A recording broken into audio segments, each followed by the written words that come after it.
friends, I'm Laura, and today we have a little bit of something different for you.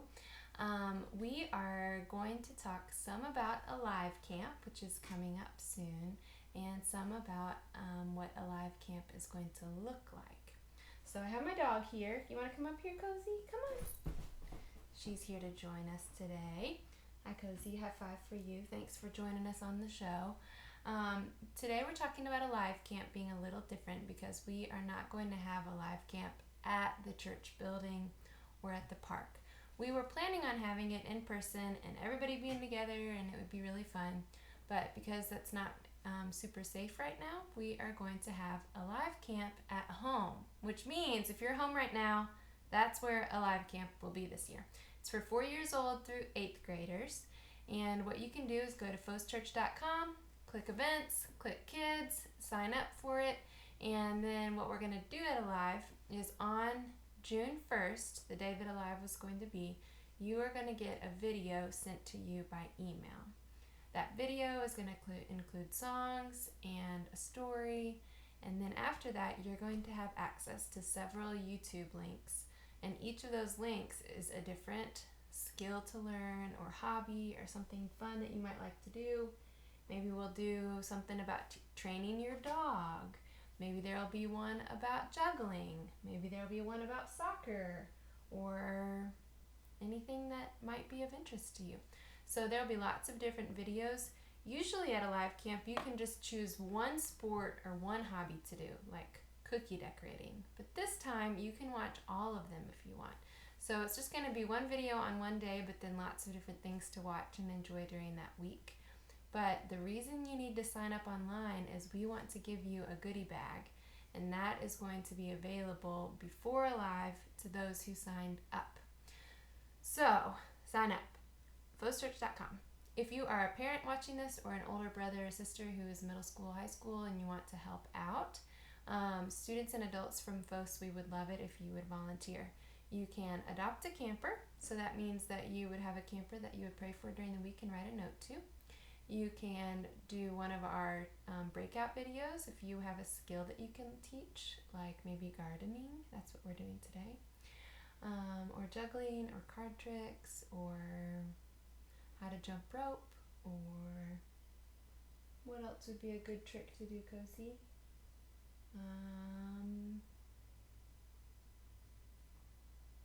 How to take care of your dog, how to play baseball, how to knit. I don't know, there will be different activities on there, so you'll have to check in June. But if you're able to teach one, we would appreciate that. And the third thing we are doing is a little singing choreographed thing. So if you're an adult and are interested in that, we would love your help. If you are a kid and you want to be a part of singing or storytelling for Alive, then also email me at laura@foschurch.com. But for adults, sign up at foschurch.com at events, and then click the Alive Camp volunteer form link. So without further ado, we are going to get in our activity. Today is just a little sample of what Alive will be like in June, where you have little videos you can watch. And the reason we're doing a little sneak peek for you today is because this sneak peek might help you be interested in Alive, and then it'll help you tell your friends to join you at Alive. Even though we won't be at church, we would still love for them to join us online, watch, and get to know us, and we can get to know them. Okay, so if you are going to garden alongside with me, you are going to need some sort of something to put your seeds in. You're going to need some seeds. You're going to need something that you can label your seeds with, because after you plant a whole bunch of different types of seeds, you'll forget what's in what pot. You'll need a shovel. You'll need, make sure your container has a hole in the bottom so that water can drain out the bottom. And then you'll need something to put that on. This came with a little terracotta clay thing, but I lost that, so we're going to use a plate today, and then this will end up, I'm going to support it with other things so it's not getting wet, but this is what we're using here. Then you will need some plastic. This plastic is going to help keep a nice warm environment for our plant. And then you will need some good potting soil. So we're going to start our seeds right now in a little pot, and I'll tell you why we're doing that. But there are two options. Whenever you open a seed packet, you can do two things with them. You can plant the seeds into a pot, or you can plant the seeds into a garden or your landscaping or outside. So every seed is different, every plant.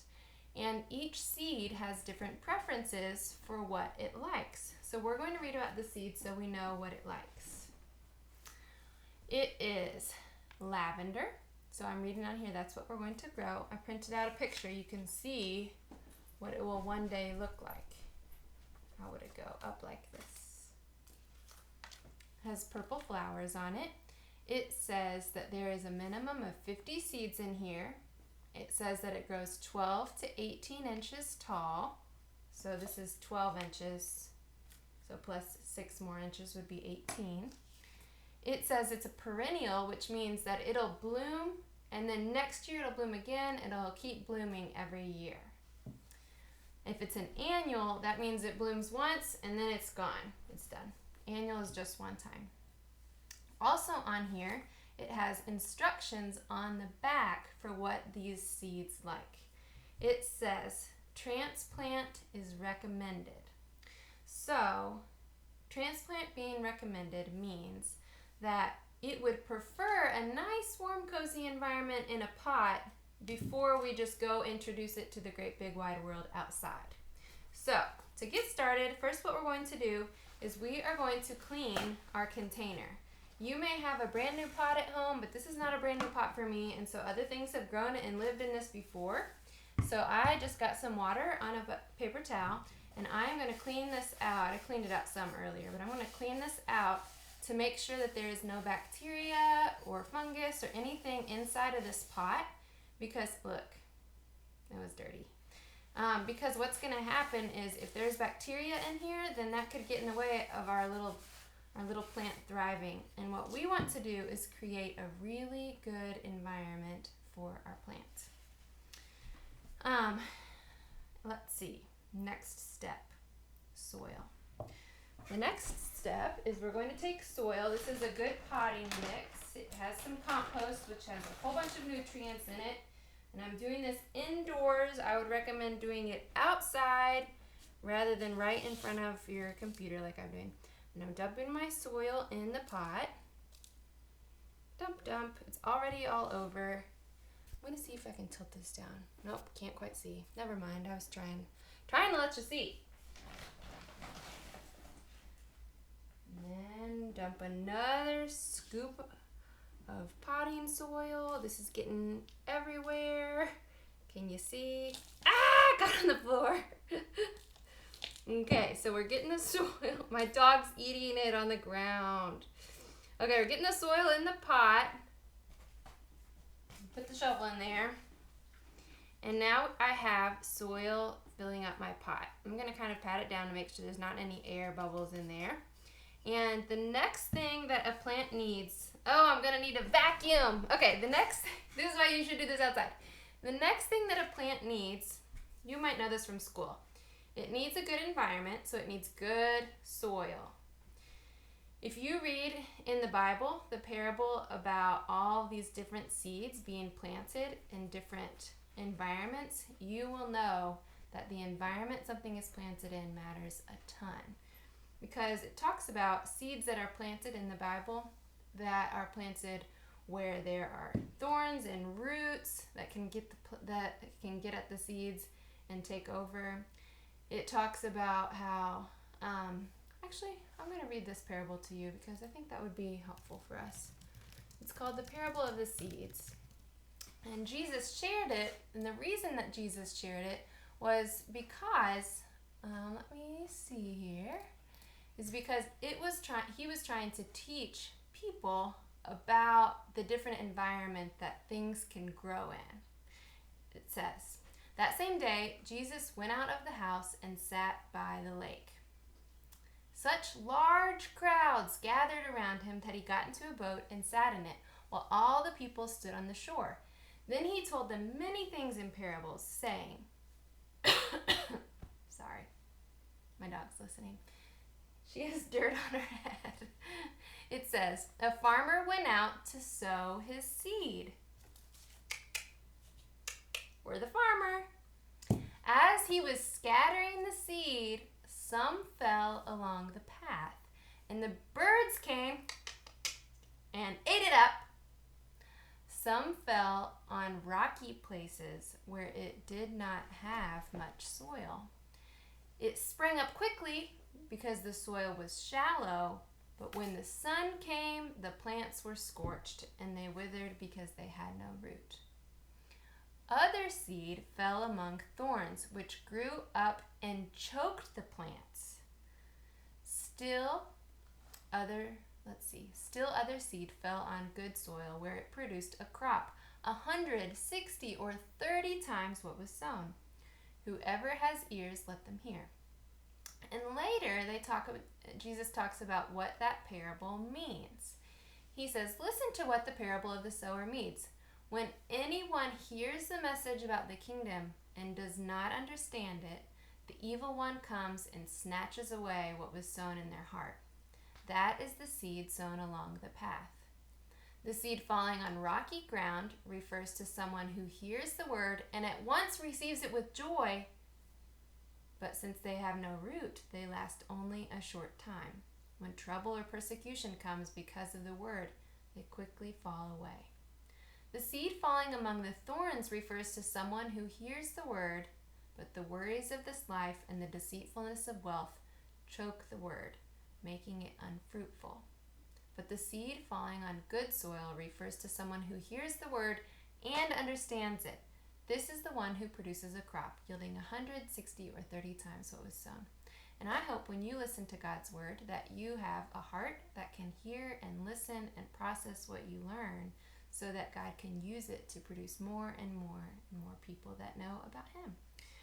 So, with that being said, we know we need a really good environment for our seed to grow in. Now I'm going to go ahead, so we don't forget, and I'm going to write on a little popsicle stick the word lavender, because that's what's growing in here. Da-da-da-da. Lavender. I'm going to stick it in the side of my pot. Da-da-da. And now you know that plants need sunlight, good soil, and they need water. So I left it over here. Coming back. I was smart enough to not bring my watering can inside, but usually it's better if you have like a whole watering can. We're actually going to water the soil rather than the seeds.